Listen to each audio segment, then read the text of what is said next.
Echoes in the void. Commander Kelzar of the Dorexian Empire stood rigid on the bridge of the flagship Eternal Glory, his silvery scales reflecting the dim blue light of the command console. His four eyes narrowed as he studied the strange transmission that had been intercepted across multiple frequencies, including several that were supposed to be secure military channels. "Play it again," he ordered, mandibles clicking with impatience. The ship's AI complied, and the message filled the bridge once more. It began with static, broken by distortions, but the words were clear enough to send a chill down the spines of everyone present. "To the Dorexian Empire. We remember. You have sealed your fate." Science Officer Naylora approached cautiously, her slender form casting a long shadow across the polished floor. "Commander, we've traced the origin of the transmission. It came from the Terra system." Kelzar's upper eyes blinked in disbelief while his lower pair remained fixed on the screen. "Impossible. Terra was purged 2 centuries ago. There's nothing left but asteroid fields and radiation."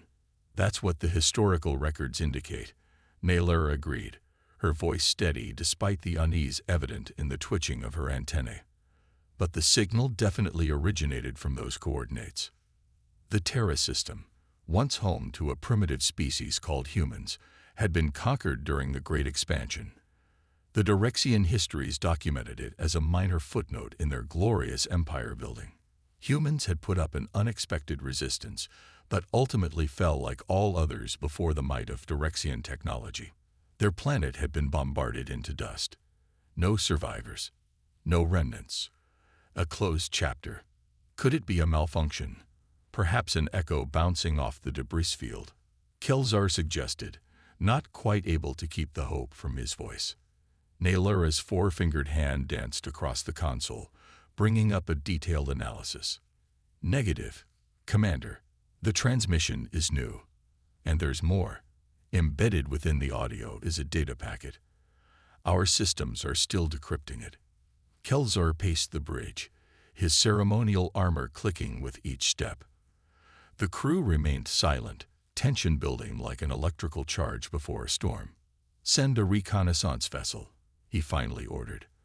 "I want visual confirmation before we alert the High Council." "Sir," the navigation officer interjected, "the nearest outpost to the Terra system is Sentinel Station 7. We lost contact with them approximately 6 hours after the transmission was received." Kelzar froze. "Lost contact. What was their last report?" The officer's scales paled slightly. "They reported unusual energy readings from the direction of the Terra system, then went dark. The automated distress beacon never activated." A cold sensation settled in Kelzar's gut. Sentinel stations were heavily fortified, designed to withstand concentrated attacks from rival empires. They didn't simply go dark. "Prepare a combat squadron," he commanded. "I want us at the Terra system in 12 cycles, and continue decrypting that data packet." As the crew hurried to comply, Naylor approached him again, her voice lowered. "Commander, there's something you should see." She handed him a tablet displaying an image extracted from the data packet. It was grainy and partially corrupted, but clear enough to recognize a silhouette.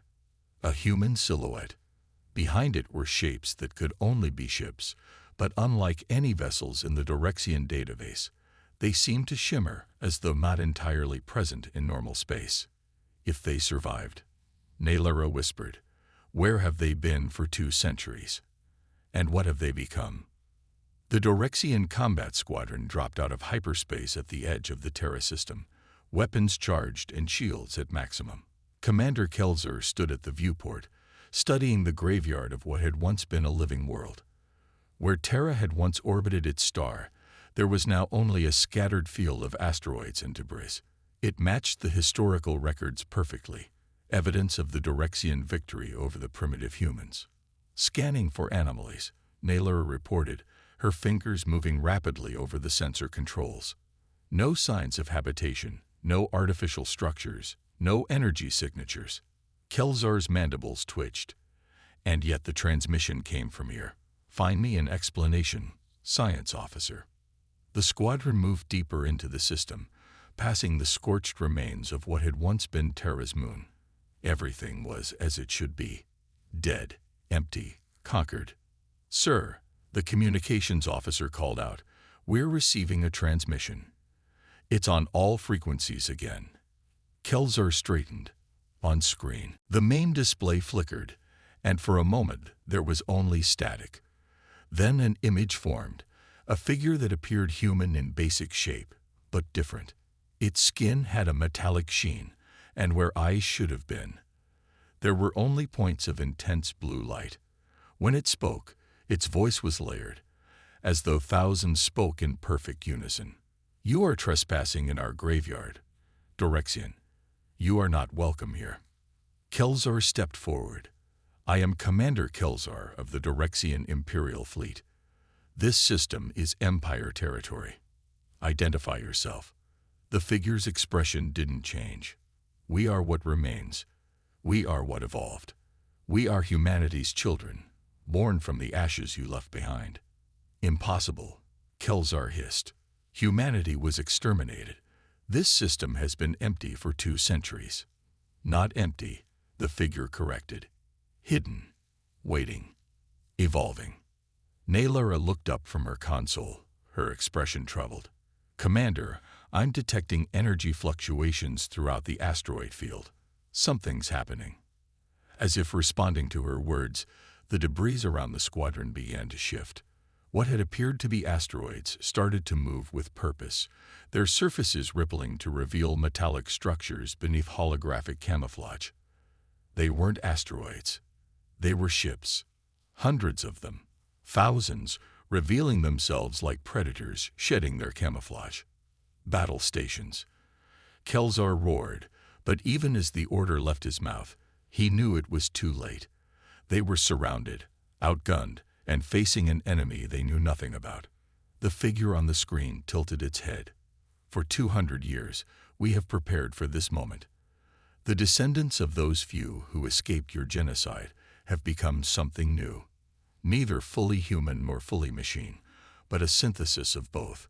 We have watched you build your empire on the bones of conquered worlds. We have studied your technology, your tactics, your weaknesses." Kelzar's scales flattened against his body, an involuntary response to extreme threat. "What do you want?" "Justice," the figure replied simply.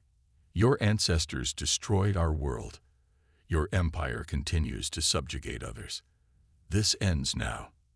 Naylora moved closer to Kelzar, her voice barely audible. "Commander, these ships are using technology far beyond our current understanding. The energy readings suggest capabilities we've never encountered." The human-machine hybrid continued. "One of your vessels will be permitted to return to your homeworld. You will deliver our message to your High Council. The rest will remain here, as the first payment toward humanity's debt." "You expect me to surrender my squadron?" Kelzar's voice rose in outrage. "The Dorexian Empire does not bow to threats." "This is not a threat," the figure stated coldly. "This is a courtesy. We could have struck without warning, as you did to Earth. Instead, we offer you knowledge of what comes."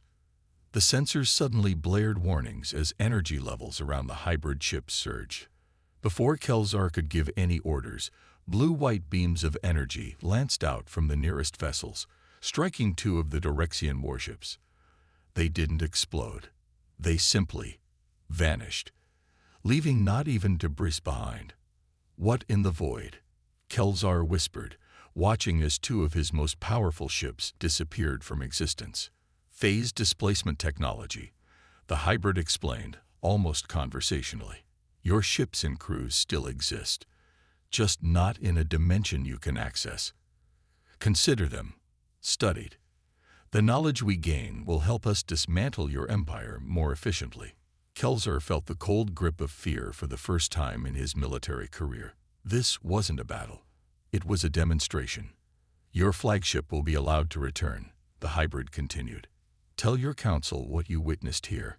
Tell them humanity's children are coming to collect on a debt 2 centuries overdue. You have sealed your fate." The transmission cut off abruptly. Around them, the hybrid ships began to shimmer, their forms becoming translucent before disappearing entirely, fading back into their perfect camouflage among the asteroids. Naylara's voice was shaking as she turned to Kelzar.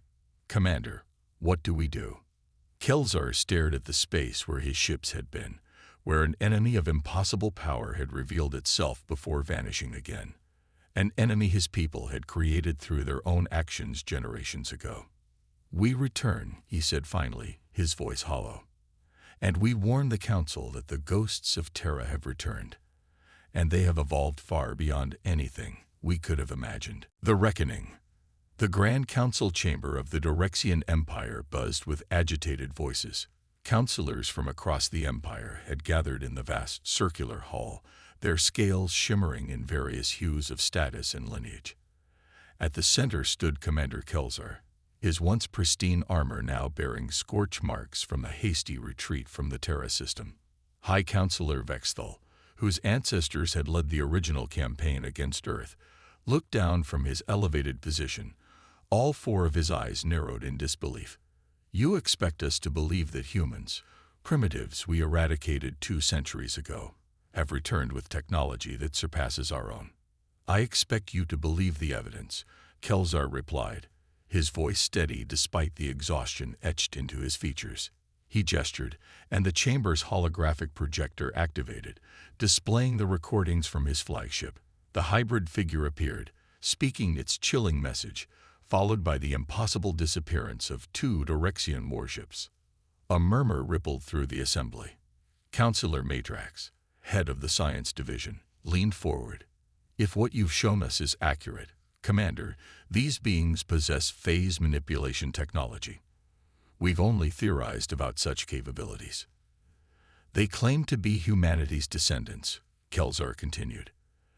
"A synthesis of biological and mechanical components that evolved from survivors of our attack."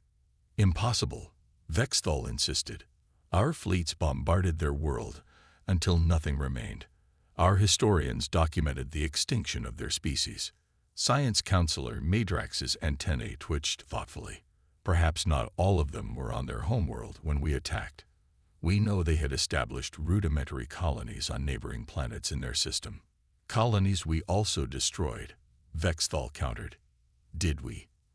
Naylara stepped forward, having been granted temporary speaking rights in the Council. "I've reviewed the historical records. The campaign focused primarily on Earth itself. Secondary operations against their colonies were perfunctory, at best. It's entirely possible that survivors escaped, hidden among the debris or in the outlying regions of their system." Before Vexthal could object further, an aide rushed into the chamber, approaching the High Counselor with urgency. After a brief, hushed conversation, Vexthal's scales paled visibly. "We've lost contact with the Zenith outpost," he announced, his voice tight. And before communication failed, they reported the appearance of unknown vessels matching the description of those encountered in the Terra system. The chamber erupted in alarmed voices. The Zenith outpost was a major military installation, home to nearly 1 million Dorexians and a significant portion of their fleet. "This is just the beginning," Kelzar said grimly. "They said they were coming for the Empire. They intend to dismantle everything we've built." Military Counselor Dravzak's powerful voice cut through the chaos. "Then we shall meet them with the full might of the Dorexian Armada. We crushed them once. We shall do so again." "Did you not see the recording?" Kelzar challenged. 2 of our most advanced warships, gone in an instant. No debris, no explosion. Simply removed from our reality. How do you fight an enemy that can do that? Silence fell over the chamber as the implications sank in. For centuries, the Dorexian Empire had expanded unchallenged, their military might the standard by which all others were measured. The concept of facing that technologically superior foe was alien to them. "We should attempt communication," Madrax suggested cautiously. "Perhaps negotiate." "They're not interested in negotiation," Naylara interrupted. "They made that clear. They want justice for what we did to their world." High Counselor Vexthal's mandibles clicked in agitation. "What would you have us do?" Surrender our empire to these hybrids. Before anyone could respond, the chamber's lights flickered. The holographic displays distorted, then stabilized to show a new image. The same hybrid figure that had addressed Kelzer's squadron. "Greetings, Direxian High Council," the layered voice echoed through the chamber. "We thought it time for formal introductions." Vexthal rose to his full height. "How dare you breach our secure communications? This is the heart of the Direxian Empire. There is nowhere in your empire we cannot reach," the figure replied calmly. "Your technology is an open book to us. Your defense is transparent. Your communications as clear as spoken words in an empty room." Military Counselor Dravzak stepped forward aggressively. "State your demands, creature, so we may reject them and end this farce." The hybrid's expression remained unchanged, those eerie blue points of light unwavering. "We do not make demands. We issue a statement of fact. The Direxian Empire will fall, not through conquest, as you fell upon Earth, but through systematic dismantlement. Your oppressed worlds will be liberated, your military installations neutralized, your fleets repurposed. You declare war, then," Vexthal stated. "No. War implies a conflict between equals with an uncertain outcome. This is not war. This is consequence." A new set of alarms blared throughout the chamber. Reports flooded in from across the Empire. Outposts going dark. Fleets encountering ghost ships that appeared and disappeared at will. Colonial worlds reporting the sudden appearance of unknown structures in orbit. The hybrid continued as chaos erupted around the counselors. "To demonstrate our resolve, we have neutralized 27 of your military installations simultaneously. The personnel have not been harmed, merely relocated to habitable worlds outside your territory. Unlike you, we do not engage in genocide." "Why?" Kelzar stepped forward, asking the question that burned in his mind. "If your technology is so advanced, why wait 2 centuries? Why not strike sooner?" For the first time, the hybrid's expression changed, something almost like a smile crossing its metallic features. "We needed time, not just to develop our technology, but to understand. To learn whether the Direxian Empire could evolve beyond its drive for conquest. We watched, hoping to see change. Instead, we witnessed 23 additional species fall under your dominion. Some exterminated, others enslaved, all subjugated. The hybrid's form seemed to shift, becoming somehow more human, more emotional. We are not what humanity planned to become. We were born of necessity, of survival. The merging of organic and synthetic was a desperate measure by the last survivors. For generations, we debated whether to reveal ourselves, whether to seek vengeance, or to simply build a new civilization far from yours." "And you chose vengeance," Vexthal said bitterly. "No, we chose justice. There is a difference. Vengeance would see your worlds burned as ours was. Justice seeks to end the cycle of destruction."